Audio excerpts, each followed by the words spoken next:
Então abra sua Bíblia, por favor, no livro de Gálatas, no capítulo 4, e nós vamos ler do versículo 1 até o versículo 7. Gálatas, capítulo 4, de 1 a 7.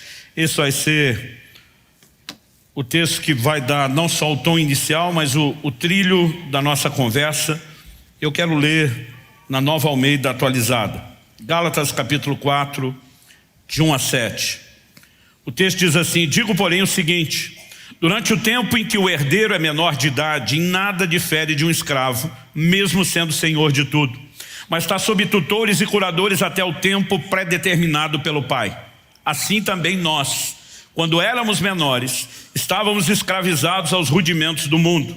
Mas, quando chegou a plenitude do tempo, Deus enviou seu Filho, nascido de mulher, nascido sob a lei, para resgatar os que estavam sob a lei, a fim de que recebêssemos a adoção de filhos.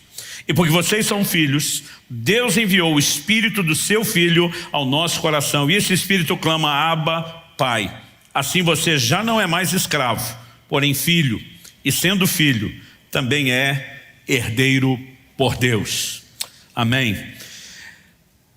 O apóstolo Paulo faz várias declarações nesses versículos que nós lemos, mas eu queria destacar algumas palavras ou expressões chaves. A primeira delas, filhos. A segunda, herdeiros. Mas também quero destacar a expressão até o tempo pré-determinado pelo Pai.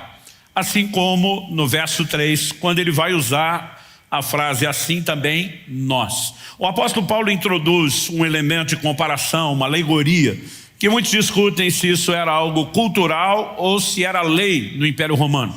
E eu costumo dizer que o mais importante não é discutir se o que era cultural virou lei, se isso de fato tinha esse peso legal ou não. O fato era que era tão conhecido que Paulo consegue usar isso como uma alegoria de uma verdade que, espiritualmente falando, essa sim é uma lei, é um princípio inquestionável. Qual é? É o fato de que o pai, ele simplesmente olhava para o filho e dizia: legalmente você é herdeiro, você tem direito a tudo, tudo que é meu é seu. No entanto, até o tempo que o pai predeterminasse, e essa idade variava no Império Romano, Isso poderia ser aos 16, poderia ser aos 18, Há registros disso acontecer até 24, 26 anos de idade. Dificilmente se avançava muito essa idade e dificilmente se baixava essa média aí dos 16 aos 26. Ou seja, o pai dizia para o filho: você pode ser dono de tudo, mas até que chegue a idade certa, você não usufrui da herança. Você fica debaixo de tutores e curadores, gente que vão cuidar de você, vão te orientar, vão te ensinar, mas na prática você não difere em nada do escravo na casa. Ou seja, é dono, mas sem acesso à sua herança completa. Qual a razão dos pais agirem dessa forma? O motivo era muito simples. Enquanto o filho não tivesse um mínimo de maturidade evidenciada, ele não poderia ter acesso à herança. E eu quero tomar isso como ponto de partida, porque quando o verso 3 diz assim também nós, há duas aplicações que Paulo faz. A primeira delas, ele vai dizer: quando éramos menores estávamos escravizados aos rudimentos do mundo. Vindo a plenitude do tempo, Deus enviou seu Filho. Paulo também vai usar isso como uma comparação para o tempo em que estivemos debaixo da lei, sem acesso à plena herança em Cristo e à nova aliança. Mas a mesma analogia serve para o fato de que eu e você, ele enfatiza no verso 7, somos filhos de Deus. Você pode dizer amém? Mas ele diz no verso 7, se você é filho, também é herdeiro por Deus. A pergunta é: quão herdeiro eu e você podemos nos considerar, quão herdeiros cada um de nós podemos nos considerar de Deus? Em Romanos, no capítulo 8, no verso 17, onde Paulo faz uma abordagem similar, ele diz: se somos filhos, também somos herdeiros, herdeiros de Deus e co-herdeiros com Cristo. Ou seja, co-herdeiro significa herdeiro juntamente com. Isso significa que eu e você somos tão herdeiros de Deus quanto Cristo é. Isso precisa gerar em mim e em você uma percepção daquilo que nós temos direito quando falamos a respeito de uma herança. Qual é a herança dos filhos? Nós sabemos que nem todos são filhos de Deus, como diz o ditado: todo mundo é filho de Deus, Quem se torna filho de Deus? João capítulo 1, versos 11 e 12 diz: veio para o que era seu, mas os seus não receberam. Mas a todos quantos o receberam, falando de Cristo, Deus deu-lhes o direito de serem feitos filhos de Deus. Nós nos tornamos filhos de Deus quando nos convertemos, né? Quando nos rendemos ao senhorio de Cristo, quando abraçamos por fé a obra de Cristo na cruz e somos regenerados. E a partir do momento que somos feitos filhos, nós somos introduzidos a esse lugar de herança. E quando a Bíblia fala de herança, ela literalmente está dizendo que tudo que é de Deus é nosso. Eu esperava um pouco mais de empolgação da sua parte. Eu sempre tive mania viajando por aí, olhando para tudo que era bonito. Eu gostava de comentar com aquele papai que fez, né? Eu olhava para toda a imensidão de todo lugar onde passava e dizia: tudo isso é nosso. Porque não há uma forma diferente de eu e você olharmos para isso. E eu não me refiro meramente a questões materiais, tangíveis, palpáveis. É lógico que nós temos uma herança eterna, essa não será usufruída na sua plenitude ainda, mas em 1 Coríntios, no capítulo 3, no verso 22, Paulo diz: tudo é vosso. Ele também vai dizer: vós de Cristo e Cristo de Deus. Então a pergunta é: se tudo é vosso, não é algo literal, então as outras frases da mesma declaração, e vós de Cristo e Cristo de Deus, também não deveriam ser vistos como literais. Mas se nós somos de Cristo, literalmente, não há o que questionar ou relativizar. Se Cristo é de Deus, literalmente, não há o que questionar ou relativizar, a frase tudo é vosso também não deveria ser relativizada.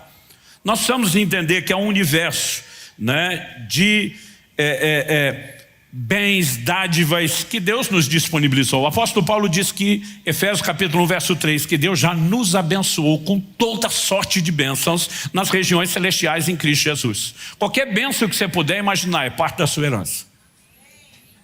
Alguns estão começando a empolgar, os outros ainda parece que estão desconfiados.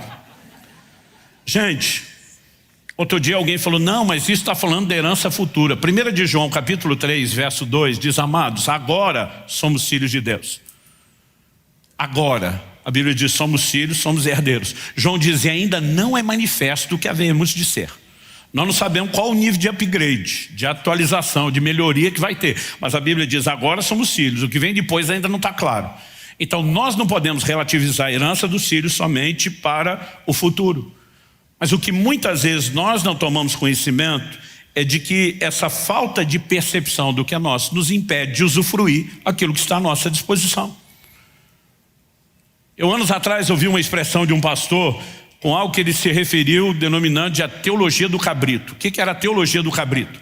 Ele faz uma analogia em cima da declaração do filho mais velho, né? O irmão mais velho, na verdade, do que nós conhecemos como filho pródigo, da parábola de Jesus. A Bíblia diz que esse camarada, ele está aborrecido, que o filho que desperdiçou todos os bens do pai, quando volta, é recebido com festa. E a Bíblia diz que o pai mandou matar o novilho cevado. Né? Eu imagino que desde que o menino saiu de casa, o pai já estava lá engordando, né, o novilho, cevando, preparando para o dia da festa. E o mais velho está aborrecido, porque ele diz: eu nunca te deixei, eu servi todo esse tempo. E ele reclama com o pai: e o senhor nunca me deu um cabrito para eu comer com os meus amigos. O pai olha e diz: filho, tudo que é meu é teu. Imagina a indignação do pai, dizendo: você estava esperando eu te dar um cabrito? Todos esses rebanhos são teus. Você podia ter comido quanto cabrito quisesse com seus amigos a hora que quisesse. E muitos de nós temos vivido um relacionamento com Deus à semelhança do irmão mais velho. A gente está choramingando porque Deus não nos deu um pouquinho do tudo que já é nosso. E imagino Deus olhando para mim e para você e se perguntando: por que é que você não entendeu o que já era seu, em vez de estar me culpando por não ter lhe dado. Agora, um texto que me chama muita atenção está lá em Mateus 15, 26. Quando Jesus é abordado por uma mulher cananeia, um dos evangelhos a chama de Ciro Fenício, a Bíblia diz que essa mulher chega desesperada, dizendo: Senhor, minha filha está horrivelmente endemoniada. Ela vem pedir para que Jesus a liberte sua filha. Jesus responde para ela: eu não fui enviado a não ser as ovelhas perdidas da casa de Israel. É lógico que estamos falando de um processo, né? Jesus, obviamente, está tratando de algo que Paulo vai explicar aos romanos, dizendo que a salvação primeiro é dos judeus, depois também dos gentios. Indiscutivelmente os gentios seriam incluídos no plano e no propósito de Deus, mas na ordem, por conta de uma aliança que Deus fez com Abraão, primeiro os judeus. E Jesus está dizendo: eu estou vivendo a primeira etapa, a porta para os gentios ainda não está aberta. A mulher insiste e Jesus diz para ela: não é lícito tomar o pão dos filhos e dá-lo aos cachorrinhos. Jesus está dizendo: o cachorro pode ter acesso à casa, pode morar na casa, ser amado e bem-quisto na casa, mas não é parte da família. Eu lembro quando meus filhos eram pequenos, né? Estamos falando do início da Alcance, mais ou menos 2005. Era uma febre no Brasil na época a gente colocar uns adesivos de família, né? A figura do pai, da mãe, da quantidade de filhos nos carros, tentando promover a mensagem, o valor da família. E meus filhos começaram a campanha para a gente colocar adesivo de um cachorrinho junto. Eu dizia: gente, a família não envolve o cachorro. O cachorro mora na casa, mas não é da família. Eles: claro que é, pai. Um dia eu fiquei bravo, porque peguei um deles botando o sobrenome de Subirá no cachorro. Eu falei: pode parar, o cachorro não é da família. E eles emocionalmente não queriam entender. Pensa no impasse, num negócio que rendeu, que deu discussão. Aí um dia, para resolver o assunto, falei: gente, vamos deixar quem entende das coisas dar a resposta final. Olha o que Jesus disse: não é lícito tomar o pão dos filhos e dar aos cachorrinhos. Filho e cachorro não estão no mesmo nível. Eles olharam para mim e disseram: apelou. Mas ninguém nunca mais discutiu, não botaram mais o sobrenome de Subirá no cachorro, não tentaram me convencer a tratá-lo como parte da família, né? O ponto que Jesus está explorando não é desprezar a mulher, mas ele está dizendo: o fato de ser aceita na casa, recebida, de transitar por aqui, não te coloca no mesmo lugar. Mas o que é que a mulher respondeu para Jesus? Ela falou: Senhor, é verdade, mas os cachorrinhos comem das migalhas que caem da mesa dos filhos. Em outras palavras, ela está dizendo: não estou tentando usurpar o lugar dos filhos, mas convenhamos, cá entre nós, eles não estão aproveitando toda a comida que o Senhor está dando. Me deixa pegar rebarba, sem usurpar o lugar deles. Me deixa pegar a parte que eles não estão aproveitando, desperdiçando. Jesus olha e diz: mulher, grande é a sua fé. E a Bíblia diz: naquela hora a filha dela foi liberta. Agora pensa comigo: se comendo das migalhas que caem da mesa dos filhos já tem cura e libertação para a sua casa, o que é que não está a minha e à sua disposição quando a gente sentar à mesa como filho, entender o nosso lugar e acessar aquilo que nos pertence? Há uma herança à nossa disposição. E nós podemos viver isso de forma intensa, sobrenatural, poderosa, extraordinária. Mas a pergunta é: como acessamos essa herança? Tudo no reino de Deus vai depender da minha e da sua fé. Pela graça sois salvos mediante a fé. Romanos 5,2 diz: pela fé temos acesso a essa graça. Não se acessa nada do que Deus tem sem fé. Então que a fé é o ponto de partida, isso é indiscutível. Sem fé é impossível agradar a Deus, sem fé ninguém recebe nada de Deus. Mas a pergunta é: nós vamos alcançar tudo que Deus tem só com fé? E a resposta é: não. E há vários textos que nos mostram isso. Em 2 de Pedro, no capítulo 1, no verso 5, ele diz: acrescentai a vossa fé a virtude ao conhecimento. E ele vai falando de várias virtudes. E ele diz assim: porque se em vós houverem abundar essas coisas, vos será amplamente concedida a entrada no reino eterno de nosso Senhor e Salvador Jesus. Ninguém vai entrar lá sem fé. Mas ele está falando de outras coisas que precisam ser acrescentadas à fé. Então a fé é indiscutível, sempre será necessária. Agora a pergunta é o único requisito? Não. Em Hebreus, no capítulo 6, no verso 12, a Bíblia fala que nós temos que nos tornar imitadores daqueles que pela fé e paciência herdam as promessas. Como se herda as promessas de Deus? Fé e paciência. Outra tradução diz perseverança. Outra tradução diz longanimidade. Fé e perseverança andam de mãos dadas. Se você quer viver as promessas de Deus, precisa de fé.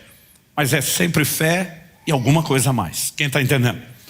Nesse texto, o apóstolo Paulo introduz um elemento importante para se acessar a herança completa, que é a maturidade.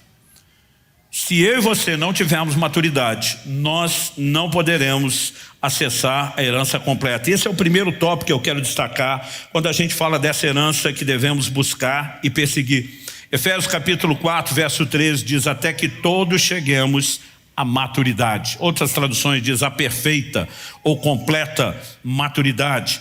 A Nova Almeida atualizada diz: até que todos cheguemos ao estado de pessoa madura. Se espera de nós maturidade. Então a palavra de Deus nos mostra que quando eu e você nascemos espiritualmente, somos como crianças, como bebês.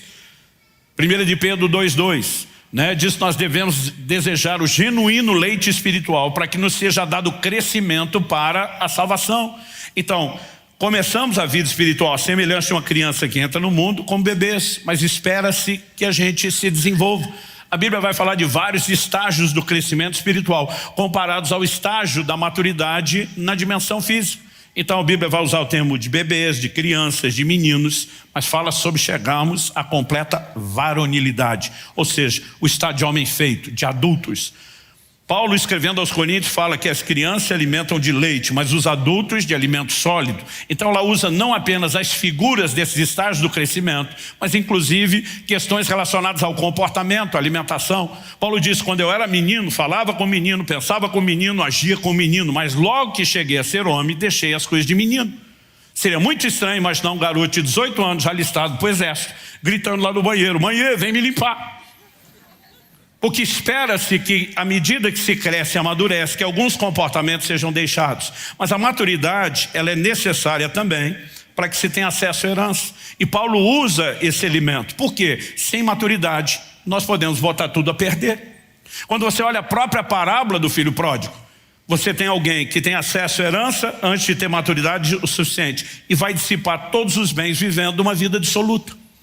Aliás, outro dia um irmão fez um comentário comigo, falou, pastor, eu estava lendo uma matéria e impressionante que aquilo trazia dados de estatística, e diz, incluindo os países de primeiro mundo, e diz, mais de 90% das pessoas que ganharam prêmios milionários de loteria perderam tudo em 2 anos. E diz, a maioria já no primeiro ano, mas em até 2 anos, 90 e tantos por cento das pessoas já não tem mais nada. Ele olha para mim e fala assim, essa é a maior prova de que esse dinheiro é amaldiçoado. Eu falei, amigo, eu não quero discutir a parte espiritual da coisa e evidentemente que eu não estou incentivando ninguém ao jogo, nós somos contrários, né, a isso por princípio espiritual, por ética e uma série de coisas. Mas eu falei para ele, tem uma outra pesquisa que mostra que muitos herdeiros de impérios bilionários, estamos falando de corporações, empresas, né, eles normalmente na segunda geração tem uma probabilidade altíssima de desconstruir, de demolir, estragar tudo o que a geração anterior fez. Isso não significa que tenha algo amaldiçoado. Mas o que você vai encontrar em comum, nos 2 casos, é que pessoas que são promovidas para algo para o qual não estão prontas e preparadas, tendem a desperdiçar isso. E deixe-me dizer algo para você, no reino de Deus não é diferente. No plano espiritual não é diferente. No ministério não é diferente. É por isso que Paulo escreve em 1 Timóteo, no capítulo 3, nos versos 6 e 7, que aquele que almeja o ministério, que quer ser visto, ele não pode ser neófito, novo na fé. Não significa que a experiência com Cristo não é genuína, mas ele ainda não teve tempo de amadurecer, de crescer. E nós precisamos entender isso. Aliás, pense algo que tem trazido problema para o reino de Deus desde a primeira geração, desde o início da história da igreja. São líderes imaturos. João escreve a respeito de um camarada na sua 3ª epístola chamado Diótrefes, que eu tomei a liberdade de apelidar de Idiótrefes. Esse camarada, João diz, ele não nos recebe, e se alguém da igreja receber algum dos nossos, ele expulsa da igreja. Era o camarada que dizia, só eu posso estar debaixo dos holofotes, só eu posso brilhar. Agora eu fico pensando, o que seria receber João, gente? O apóstolo João, o discípulo amado, aquele que reclinava a cabeça no peito de Jesus para compartilhar algo na igreja. Fico imaginando um seminário de escatologia com João, falando sobre as visões do Apocalipse. Diótrefes dizia, na minha igreja João não pisa e quem anda com ele também não. Né? Gente que é insegura emocionalmente, que não amadureceu, que não cresceu, isso tem trazido estrago demais. Eu olho para a minha própria jornada, para a minha própria história. Eu comecei o ministério muito cedo, me dediquei ao Senhor e à obra do ministério muito cedo. E eu comecei a ver muito resultado do ministério e crescimento ministerial bem cedo.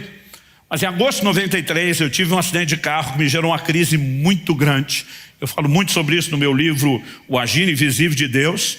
E eu lembro que 1 ano e pouco depois, quando estava sendo ordenado ao pastorado, nosso querido, saudoso pastor Francisco teve uma experiência quando impôs as mãos sobre mim. Pastor Tomás estava junto, né? Saudoso Miguel, que já está com o senhor também, e estava orando. Ele teve uma visão aberta de um anjo de Deus que falou com ele a respeito do meu acidente, das coisas que eu estava passando, da crise que eu estava vivendo. E basicamente o anjo disse para o Francisco, diga para ele que o acidente de carro que ele teve, né, embora tenha sido um ataque de Satanás, teve uma permissão divina. E ele começa a falar a respeito de como eu não estava pronto e preparado para aquele lugar onde eu estava entrando. O anjo diz assim, o sucesso dele se transformaria em fracasso, porque ele iria sucumbir debaixo do peso do próprio ministério. Ele estava entrando em níveis para os quais ele não estava preparado. E o anjo diz, o diabo queria pará-lo porque eu via como uma ameaça, mas o anjo diz, mas o Senhor precisava pará-lo para não perdê-lo. E o anjo termina a história falando, ele vai passar por um processo nos próximos anos de muito amadurecimento, antes que Deus o permita ser novamente reintroduzido naquilo que está fazendo. Quando você ouve uma palavra dessa, você pensa, o processo vai ser 1 ano, 2 anos. Depois de 25 anos, que foi a data, né, do meu tempo de pastorado, quando eu fiz a transição para o Marciano assumir alcance, Deus disse, agora estou te levando de volta lá onde nós paramos, 25 anos depois. Sabe por quê? Ninguém amadurece sem tempo. Maturidade nunca vai acontecer da noite para o dia. Eu lembro da época em que mamãe botava fruta na estufa, vocês lembram disso? Enrola em jornal, bota embaixo dentro do fogão, você tenta acelerar a maturação, mas por mais que você possa acelerar, você não vai evitar o fator tempo. Maturidade sempre vai requerer tempo, mas a pergunta é, só o tempo é necessário? E eu tenho percebido não só que é uma maturidade requerida, que a maturidade não virá sem tempo, mas, por outro lado, eu também percebo nas Escrituras que só o tempo não resolve. Então, Jesus fala de processos usando figuras da natureza que são similares àquilo que nós vamos experimentar no plano espiritual. Por exemplo, em Marcos 4, de 26 a 29, ele diz, o reino de Deus é semelhante ao homem que planta a semente. Ela brota sem ele saber como. Aí Jesus diz, primeiro vem a erva, depois a espiga, depois o grão cheio na espiga, mas só vai colher quando estiver maduro. Desde o processo do plantio, germinação, tudo isso, cada etapa envolve tempo. Essas coisas não vão acontecer todas da noite para o dia. E a nossa maturidade também não. Mas insisto na pergunta, só o tempo garante tudo? E a resposta é não. Em Hebreus, no capítulo 5, nos versos 11 e 12, nós lemos assim, a esse respeito, temos muitas coisas a dizer, coisas difíceis de explicar. E o autor vai dizer, porque vocês se tornaram tardios em ouvir. No verso 12 ele diz, pois quando já deveriam ser mestres, levando em conta o tempo decorrido, vocês têm novamente necessidade de que alguém lhes ensine quais são os princípios elementares dos oráculos de Deus. Passaram a ter necessidade de leite e não de alimento sólido. Do que ele está falando? Dieta de criança e não de adulto. Verso 13. Ora, todo aquele que se alimenta de leite é inexperiente na palavra da justiça, porque é criança. 14. Mas o alimento sólido é para os adultos, para aqueles que pela prática têm as suas faculdades exercitadas para discernir não somente o bem, mas também o mal. Ele vai falar de tempo, ele vai falar de prática, mas basicamente ele está dizendo, esperava-se que vocês já fossem mestres, estivessem ensinando outros. Por quê? Pelo tempo decorrido. Ou seja, o que se esperava é que o tempo estivesse acrescentando algo a vocês.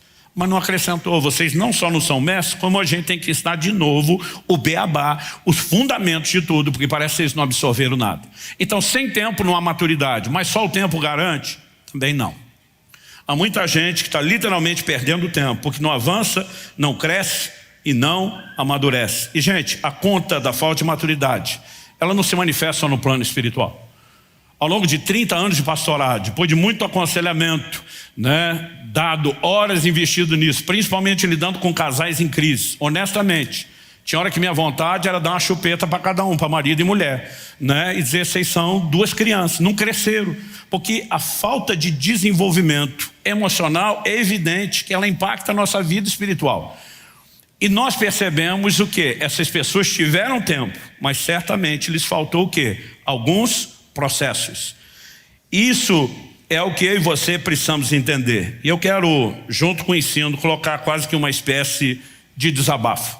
A perspectiva da visão familiar mudou demais, né? Mudou demais. Porque eu lembro que alguns anos atrás eu conversei com uma pessoa muito querida. Falei, está planejando ter outro filho? A pessoa tinha um filho só, né? E a vida é uma eterna cobrança. Quando está solteiro a gente pergunta quando vai namorar, começa a namorar, pergunta quando vai noivar, quando fica noivo quando é que vai casar, quando casa quando é que vai ter filho, tem um filho quando é que vai ter outro, se tiver outro a gente pergunta mais um. Então a gente está sempre cobrando. Falei, e aí, tem plano de ter mais algum filho? Mas a resposta foi rápida, contundente, intensa, de jeito nenhum. O jeito que a pessoa falou, eu falei, uau, quanta emoção nisso. Eu falei, por que de jeito nenhum? Ele falou assim, porque ter filho é muito caro. Primeira coisa que alguém poderia pensar é que nós estamos falando de um pai avarento, né? Que simplesmente está pensando só no trabalho que vai dar a ele, mas o ponto não era esse. O que você tem ali, e o que tinha ali, eu posso atestar com essa pessoa, era alguém tão disposto a dar o melhor para o filho, que ele falou, para aquilo que eu planejo dar, eu só consigo bancar um, não consigo bancar dois. Não é que ele não achava que valia a pena. Ele simplesmente disse, eu não consigo manter o padrão daquilo que eu quero oferecer. Mas por mais positivo que soe olhando dessa forma, nós temos uma mudança de pensamento em relação não só aos tempos bíblicos, gente, mas ao que até pouco tempo atrás nos norteava. Ninguém antigamente pensava, não vou ter mais filho porque custa dinheiro. Antigamente o pensamento era o contrário. É só você olhar para a Bíblia. Quando a palavra de Deus diz que os filhos são como flecha e diz, bem-aventurado o homem que enche deles a sua aljava, ou seja, quanto mais filho melhor.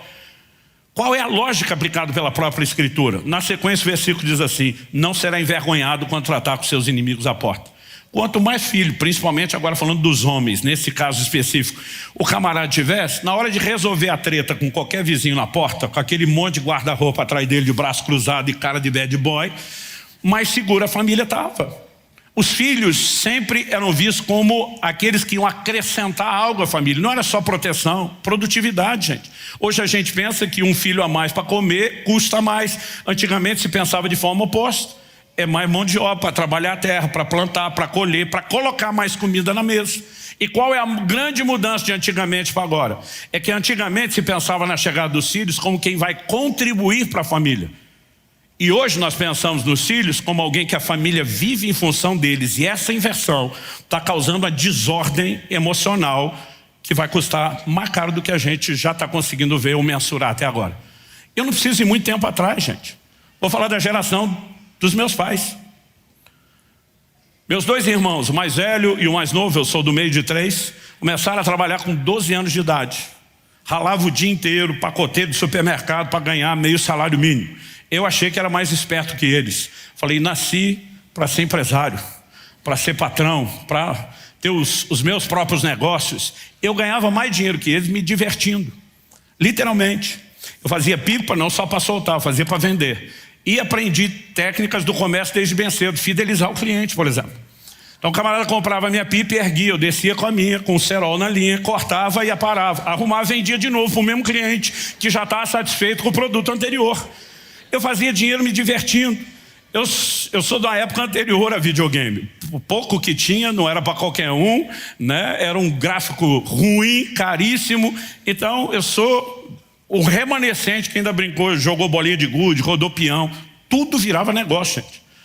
A gente, quando rapelava, que era tirar todas as bolinhas de gude do outro, ganhou, eu vendia de volta mais barato do que ele comprar no mercado. Até ganhar de novo, vender de novo, né? Eu fazia a mesma coisa com o peão. Eu fazia mais dinheiro que meus irmãos me divertindo. Só que um dia eu entro em casa, 14 anos. Meu pai está conversando com um amigo na sala, eu cumprimento, né, os dois. Meu pai diz, volta e cumprimento direito seu chefe. Falei, meu o quê? Falou, seu chefe, acabei de arrumar um emprego para você. Eu olho e pergunto, quanto é que eu vou ganhar? Meu pai diz, não interessa. Eu digo, como que não interessa? Falei, pai, o senhor tem 2 filhos ralando que só para ganhar meio salário mínimo. Eu estou ganhando mais dinheiro que eles me divertindo. Meu pai falou, e esse é o problema. Ele diz, trabalho não diz respeito só a dinheiro. Você precisa aprender a ter horário, você precisa aprender a submeter a um chefe, você precisa entender que há uma questão de desenvolvimento de caráter. Ele falou, sua festa acabou, você começa amanhã. Eu olhei, era uma quarta-feira, falei, quem começa a trabalhar na quinta? Podia pelo menos esperar até a segunda, que nem regime. E meu pai disse, tem mais, e o salário não é só seu. Depois de tirar o dízimo, que é a parte de Deus, vai ficar só com esse percentual para você. O resto você ajuda em casa. Aí eu fiquei valente, falei, o senhor não precisa. Ele falou, eu não, mas quem precisa é você. Precisa entender que filho não é um bicho parasita que vai passar a vida inteira sugando os pais, principalmente depois de crescer. Que ele é parte da família. Se é parte da família, não só usufrui, ajuda a construir. Então a partir de agora vai ajudar dentro de casa. Papai subiu o tom, eu, sim senhor. Só que hoje em dia a mentalidade mudou. Os pais querem fazer tudo pelos filhos. Aliás, parece que é uma geração frustrada, dizendo, meus pais não me deram tudo. E aí eles decidiram estragar a próxima geração, sem entender que processos que você passou te ajudaram a crescer. E aí nós começamos a sabotar essas coisas. Gente, a mentalidade mudou demais. Por que é que os pais hoje estão dizendo, não quero ter mais? Custa muito, porque eles só pensam o tempo todo em tudo que eles têm que fazer. Mas não há uma visão de que os filhos precisam participar. Não estou falando, gente, de criança. Mas estou falando de gente que cresceu e precisa ser preparado para a vida. Quem está me entendendo? Então, se nós não mudarmos essa mentalidade, começando da criação dos filhos dentro de casa, nós não vamos produzir amadurecimento. Eu lembro que eu comecei a ter determinadas percepções em Deus, palavras proféticas, e eu sabia, por exemplo, meus filhos, isso era regra de casa, nunca foi regra para a igreja. Meus filhos não podiam namorar antes dos 18 anos. Mas eu falei para minha esposa, falei, amor, nosso filho não namora antes dos 18, mas não sei se chega aos 19 para casar. Não é o que eu aconselho para os filhos dos outros. Mas eu dizia para ela, eu tenho uma percepção em Deus de que as coisas vão andar depressa. Quando meu filho fez 15 anos de idade, eu queria tirar algumas coisas dele, né? Quando eu fiz 15 anos de idade, antes disso meu pai já tinha tirado a TV de casa da gente, dizia que não era para focar só em entretenimento, mas depois aos 15 anos de idade, cheio do Espírito Santo, eu lembro que eu deixei de lado algumas coisas. Primeiro minha bike de freestyle, né? Eu decidi que mesmo na casa dos amigos, em outro lugar que teria acesso, eu ia poupar tempo de entretenimento para focar na preparação do ministério. Então quando o Israel estava chegando perto dos 15, falei para minha esposa, falei, vou tirar o skate dele. O dele não era uma bike de freestyle, era o skate. Falei, vou tirar o skate e o videogame. Falou, por quê? Eu falei, está na hora de preparar esse menino, porque a gente não tem muito tempo para acelerar a maturação dele. Eu lembro que eu fui pregar numa igreja em outro estado. Eu só tinha falado daquilo com a Kelly e mais ninguém. Quando termina o culto, estamos debaixo de um mover de Deus tremendo, e alguém bota eu ajoelhado no chão, me acabando de chorar, alguém bota a mão na minha costa e diz, Deus mandou te dar uma palavra que não precisa explicar para você entender. Deixa o menino com o skate e o videogame. Não mexa nisso, porque ele tem pouco tempo a se divertir, porque ele vai ter que virar homem muito depressa, porque tudo o que Deus tem na vida dele vai acontecer depressa. Eu falei, ok, vou dar um tempo a mais. Mas quando foi chegando perto dos 18, meu filho ganhou uma bolsa de estudos para estudar nos Estados Unidos. E eu sentei com ele e falei, filho, glória a Deus que não se paga pelo estudo, mas só morar lá, viver custa. Então você vai ter que comer, você vai ter que morar. Por mais simples seja a vida, vai custar e vai custar em dólar. Você tem noção de quanto é? Não, eu falei, eu fiz um levantamento para você. Não, pai, mas eu tenho meu salário que eu vou trabalhar à distância. Falei, a hora que fizer o câmbio, isso aí é nada. Aí quando eu mostrei para ele que com o salário dele ele bancava 1/3 do custo dele, ele desesperou. Mas daqui a pouco ele se ilumina e diz, não, mas tem fulano de tal. Era uma pessoa que a gente nem tinha muito contato, e procura ele e falou, Deus mandou te ajudar, você é um mantenedor. Todo mês, mesmo antes de você ir para lá, eu te dou tanto. Eu falei, ok, faz o câmbio. Ele falou, só tem 2/3. Falei, pois é, você não tem nem o que você precisa para sobreviver. Falei, pai, você não vai me ajudar? Falei, estou disposto a ajudar com outro 1/3. Mas não faço mais do que isso. Você não vai ter luxo nenhum, mas a primeira coisa que você tem que aprender. Falei, você está pensando em casar logo. Quem não sabe cuidar do orçamento como solteiro não merece ter uma família para cuidar. Então ou você aprende a ser sério no seu orçamento enquanto solteiro, ou eu não te deixo levar esse negócio adiante. Então eu vou jogar duro com você. Eu falei, o seu dinheiro, os seus 2/3, vão passar por mim para eu unir com o meu terço e eu te mandar todo mês. Eu só te mando no primeiro dia do mês o dinheiro. Se você gastar o seu dinheiro antes de terminar o mês, você está lascado, porque eu não vou te socorrer. Você está me entendendo? Tô. Repete. Nenhum filho gosta disso. Eu falei, você sabe quando eu falo algo. É que nem os decretos dos reis da Média e da Pérsia. Irrevogável. Eu falei, eu não estou de brincadeira. Você tem isso para comer, você pode dividir por 30 dias e dizer, eu como isso todo dia, vai dar certo. Eu preferia comer um pouquinho pior nos 5 dias da semana e no fim de semana comer melhor. Mas você gerencia como você vai fazer. Se você gastar o dinheiro antes, não me peça que eu não te socorro. E aí de vocês tentar passar por cima de mim e na sua mãe. Primeiro mês tudo bem, segundo mês tudo bem, terceiro mês, falta 3 dias para acabar o mês, ele me liga. A gente fala praticamente todo dia, mas a conversa começa assim, então pai. Quando o filho começa, então pai, já levanta a bandeira vermelha. Falei, então o quê? Falei, eu sei que ainda falta 3 dias para acabar o mês, mas o senhor não pode me adiantar o dinheiro do mês seguinte? Falei, não. Falou, o senhor não tem? Falei, tenho, o dinheiro está parado na conta. Mas nós temos um trato. Falei, pai, mas são só 3 dias. Falei, te digo mesmo, são só 3 dias, você espera. Ele falou, pai, o senhor não está entendendo a gravidade. Falei, então me explique. Ele falou, eu não tenho o que comer. Meu dinheiro acabou, não tomei café hoje, eu não almocei. E é por isso que eu estou aqui botando o rabo no meio das pernas te pedindo ajuda. Eu falei, jejua. Ele falou, o quê? Eu falei, jejua esses 3 dias. Falei, pelo horário você está me ligando, você já teve aula de manhã, uma sexta-feira, agora é só sábado, domingo, nem aula você tem. Eu falei, vá para casa de oração, se você não tiver força, fica deitado 3 dias no chão. Ele já tinha feito 2 jejuns, 3 dias, eu sabia que ele aguentava. Eu falei, eu não vou te socorrer. Ele falou, o senhor está brincando? Eu falei, não. E aí falei para ele, e você ainda vai me agradecer. Eu odiava quando meu pai falava isso, mas eu senti uma alegria de passar isso para a próxima geração. Eu falei, um dia você vai entender e vai me agradecer. É lógico que a sabedoria nos ensina algumas coisas. Não falei nada para a mãe do garoto. Esperei passar os 3 dias, mandei o dinheiro, quando ele tinha comido, estava tudo bem. Fui conversar com a dona Kelly com a perspectiva correta. Falei, esse seu filho é uma bênção, não é? Ela falou, e não é mesmo? Eu falei, não, você está sabendo que ele fez um jejum 3 dias na água? Ela, não. Eu falei, acabou de terminar. Ela, glória a Deus.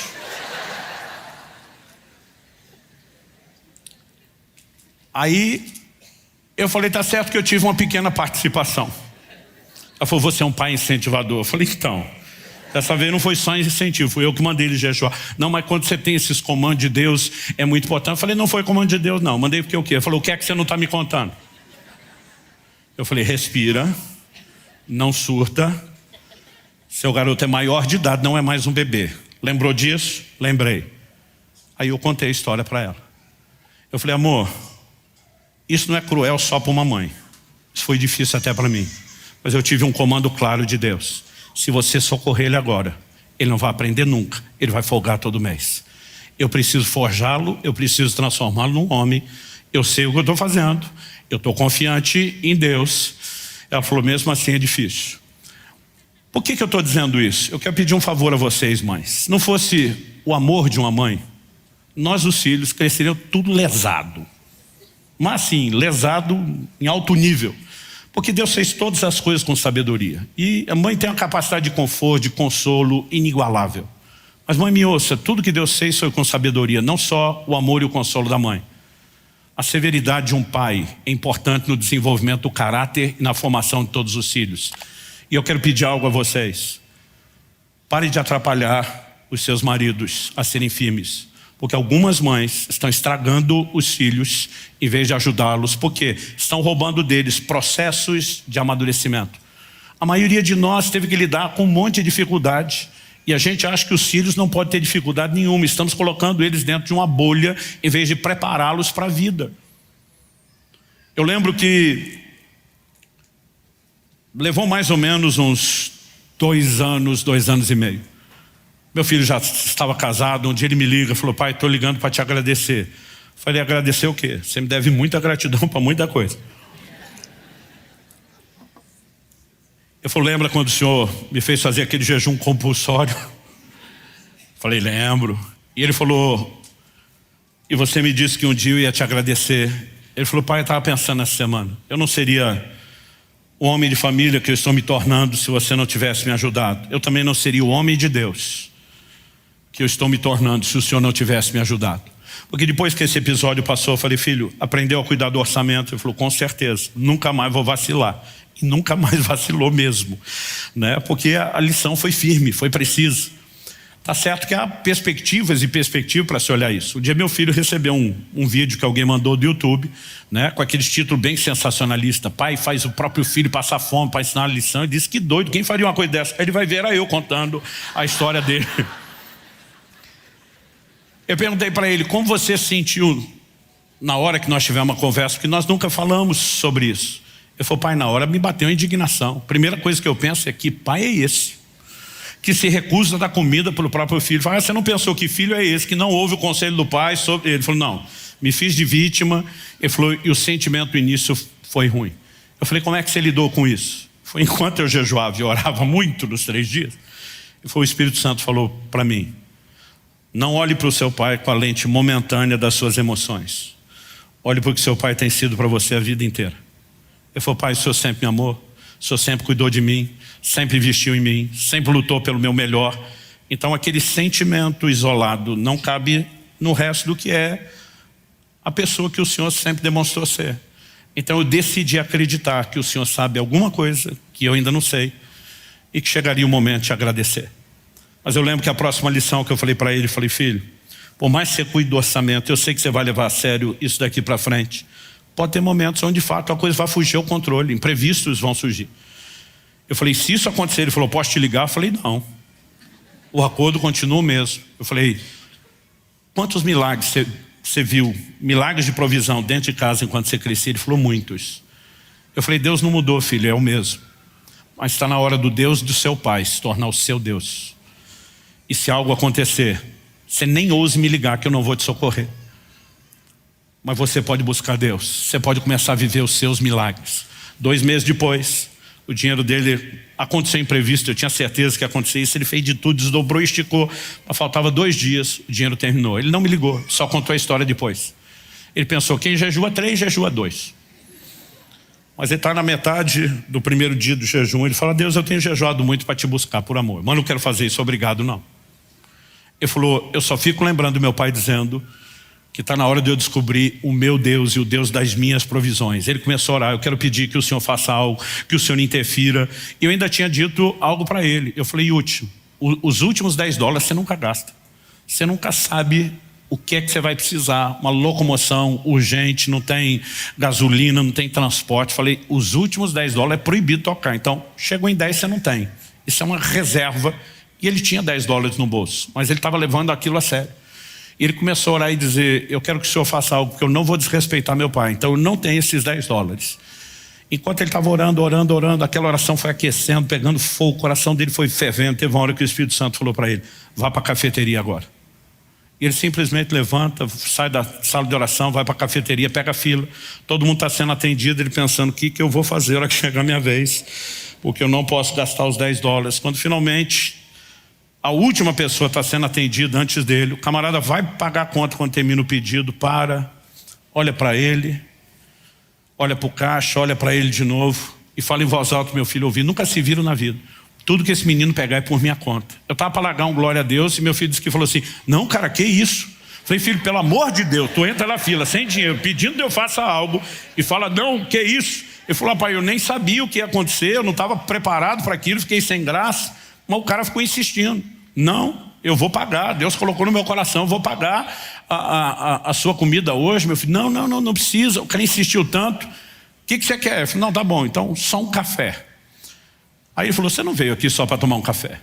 Eu falei, quer saber, não vou perder tempo com você. Virou para o atendente e falou, você conhece ele que deve vir aqui todo dia, o que ele normalmente consome? Falei, além do café ele compra esse muffin salgado. Ele falou, me dá os 2, pagou. Pegou o troco, botou no dinheiro dele, falou, isso é algo entre você e Deus, você estava orando agora há pouco e resolvendo. Meu filho teve um surto de fé, surtou. Foi, pai, naquele ano que eu fiquei ali no Kansas, antes de ir para Tulsa, né? Ele falou assim, eu tive essa mesma experiência 3 vezes, de entrar na fila sem dinheiro e dizer, Deus, eu vou confiar no Senhor. Eu fiz minha parte, agora é contigo. E sempre acontecia algo. Eu falei, pai, eu tenho vivido milagres, eu tenho visto Deus fazer coisas extraordinárias, porque primeiro o Senhor me ensinou a ser homem. E depois o Senhor me ensinou a ser homem de Deus. Eu falei, não pense você que já me agradeceu tudo que podia, você ainda vai me agradecer mais. Mas é bom você ver o resultado disso. Mas queridos, preste atenção. Nós precisamos resgatar algumas coisas que diz respeito ao entendimento de processos. Eu lembro de um dia que eu chego em casa e minha esposa não está triste, mas não está feliz. As mulheres às vezes são difíceis de decifrar, mas tem hora que você não entende, mas você sabe que tem algo que não está legal. Falei para minha esposa, falei, tá tudo bem? Tá. Falei, não tá. Tá, não tá. Você não está feliz, não está triste. E esse é o problema, você não está nada, você está estranha. Com muita dificuldade apertando, ela, estou com dó de Israel. Eu falei, dó por quê? Falou, ele está lá nos Estados Unidos, sem dinheiro para quase nada. Eu falei, meu amor, e você estudamos escola pública. Nós é que não tinha dinheiro para nada. O menino está na América, mesmo que estiver passando fome, está passando fome na gringa. Eu falei, o que é que está pegando? Isso na verdade foi antes do jejum compulsório. Ela falou, não, a gente estava numa chamada de vídeo, teve uma hora aqui na cozinha, eu passei na frente da cesta de fruta. Ele falou, ai mãe, que saudade dessas frutas, porque a verba aqui não dá para comer fruta, aqui fruta é cara. Falou, estou com a dó dele. Continuei a conversa, encerrei sem dar na cara, saí, peguei meu telefone, subi para o andar de cima, o quarto onde ela não ia ouvir, chamei meu filho. Ele olhou, pai, tudo bem? Falei, tudo bem, coisa nenhuma. Falei, eu estou te criando para ser homem. Você quer casar? Quero. Então aprenda a ser homem. Homem não chora com mulher. Você não chora com a sua mãe, você não chora com a sua esposa. Se você quiser chorar, chora com Deus, chora comigo, chora com os seus amigos. Mas você tem que ser homem e trazer estrutura, estabilidade emocional para sua casa. Próxima vez que você chorar que não tem fruta para comer para sua mãe, não vai faltar só fruta para você comer. Você está me entendendo? Sim, senhor. Eu lembro que meses depois aquele falou, acho que Israel adaptou bem e nunca mais reclamou de nada. A gente tem que mudar a maneira como estamos tocando nossa casa, gente. O propósito da ministração não é falar sobre família, mas eu não quero jogar fora esse gancho, porque muitos de nós estamos tendo problemas com Deus, por questões que nos faltaram dentro de casa. Uma geração que cresce com limites, ouvindo não, ouvindo espere, não tem dificuldade quando Deus fala não ou espere. Mas uma geração mimada, que cresce sem nunca ouvir não, nem espere. Quando Deus vai falar não, e Deus não vai jogar o jogo que seus pais jogaram com você se foram moles, aí você começa a ter um monte de gente com crise de fé. Deus não me ama, Deus não está fazendo tudo que eu quero na hora que eu mando. E nós temos um monte de gente abalada porque não entende o processo. Quais são os processos, gente? Tiago capítulo 1, para a gente encerrar. Versículos 2 a 4. Meus irmãos, tenham por motivo de grande alegria. Se a Bíblia falasse motivo de alegria, já era um desafio, mas aqui está dizendo de grande alegria. O quê? O fato de passarem por várias provações. Não é nem só provações, várias.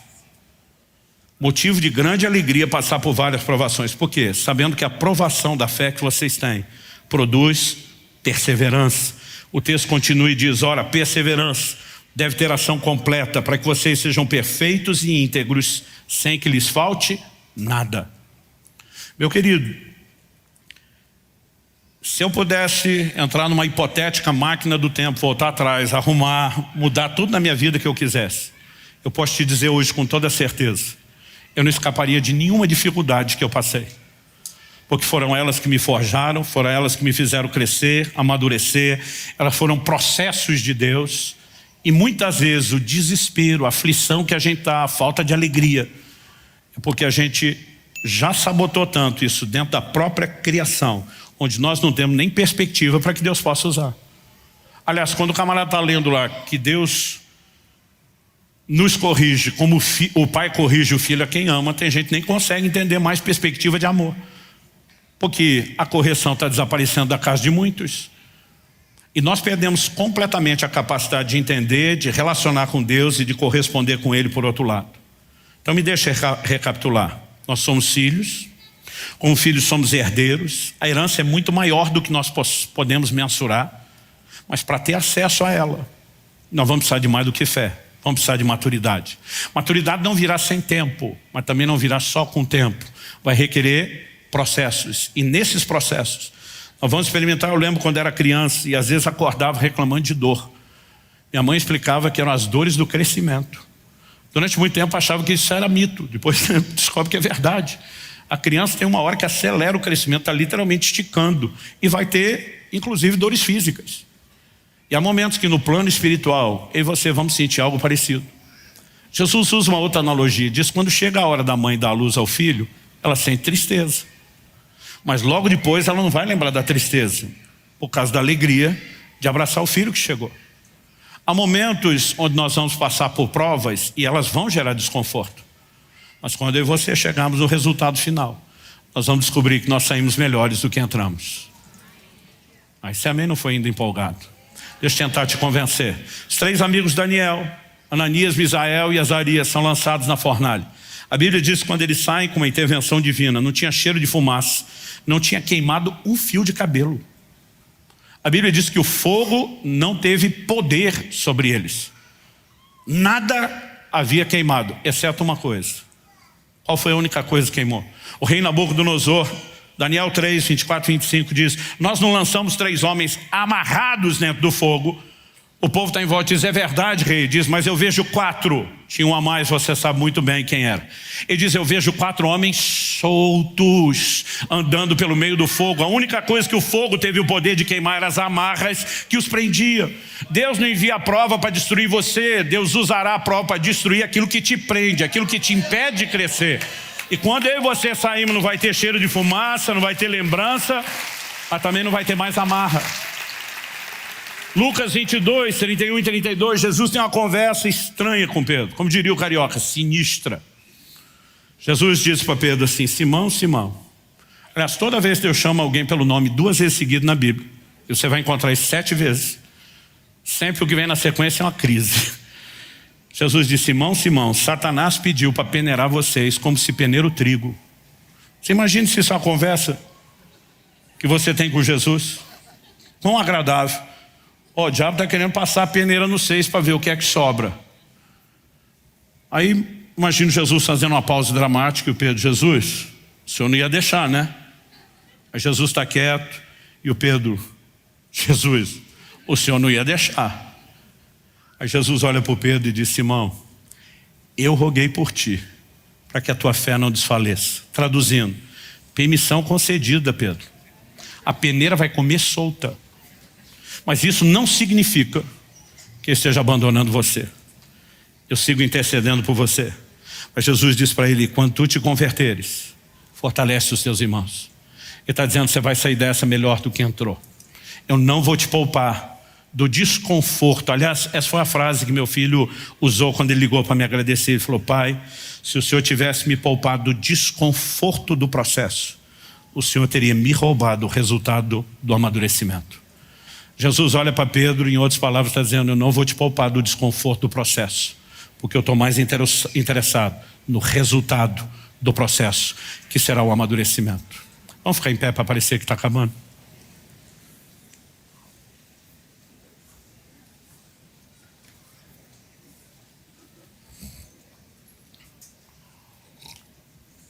Deuteronômio 32, 11 e 12. Deus diz que carregou seu povo no deserto, a geração que ele tira do Egito, e diz que os carregou nas asas da águia. O que significa essa expressão? Águia não é um meio de transporte, tipo ônibus que você vai ver carregando passageiro. Mas dentro da natureza, não é com todo tipo de águia, mas dentro da natureza, o único momento onde você encontra isso é o chamado voo de adejamento. Chega um momento onde a águia mãe olha para os filhotes e ela sabe que chegou a hora de deixar o ninho, mas é confortável demais para eles ficar lá, e ela começa a expulsá-los do ninho. E muitas vezes a águia tira o filhote na asa e se lança num voo que a princípio pode parecer panorâmico, e de repente ela dá uma sacolejada na asa e diz: te vira. E no susto e no desespero, os filhotes normalmente aprendem a voar. Há casos onde ela tem que dar o rasante e recuperar o filhote que ainda não conseguiu voar. Quando a Bíblia usa esse paralelo, de alguma forma Deus está dizendo: eu também vou tirar vocês da zona de conforto. Em alguns momentos vai parecer que eu estou jogando vocês na fogueira, mas eu quero que vocês cresçam. Mas quanto mais mimada for uma geração por processos que nos são roubados, mais dificuldade nós vamos ter de entender a maneira como Deus lida. Mas preste atenção: seus pais foram moles com você. Deus não vai jogar o jogo deles. Ele não vai abrir mão de princípios. Então você entende isso pela sabedoria bíblica e aceita o conforto do Espírito Santo. Ou o processo será mais doloroso, mas que vai rolar, vai rolar. Mas qual é o resultado final? Não é um Deus querendo que eu e você soframos. É um Deus querendo nos levar ao resultado do amadurecimento, para que a gente possa acessar uma herança ainda maior, na sua plenitude. Quem está entendendo, diga amém. Pai, nós oramos pedindo graça e favor, não apenas para o entendimento, mas para a aplicação da Tua palavra de forma pessoal, individual. Oramos que o Senhor, além de trazer compreensão dos princípios da Tua palavra, que o Senhor provoque e gere em nós a devida resposta de entrega, de rendição, de confiança no Senhor e nos seus cuidados. Nós pedimos graça e favor do Senhor, tanto para que possamos ser famílias que natural e emocionalmente promovam um ambiente de crescimento e amadurecimento, como também, ó Deus, que possamos viver um ambiente de preparação dos filhos espirituais, para que possam viver os processos de maturidade, porque será a única forma através da qual teremos acesso à herança plena. Eu sei que há alguns que estão nesse momento sentindo as dores do crescimento, e nós clamamos bálsamo sobre o coração deles. Nós não te pedimos que o Senhor os poupe do desconforto do processo, apenas que o Senhor os sustente e que eles consigam vislumbrar aquilo que os aguarda depois. Que haja fortalecimento sobrenatural, para que o processo não seja interrompido, não seja abortado, mas chegue ao seu pleno resultado. Que cada um de nós possa viver todos os teus processos, crescer e chegar nesse lugar que o Senhor planejou para cada um de nós. a perfeita varonilidade, o estado de pessoa adulta, completa. Nós oramos em nome de Jesus e para a glória de Deus. Se você crê e concorda, diga amém. Se você recebe essa palavra, diga eu recebo em nome de Jesus.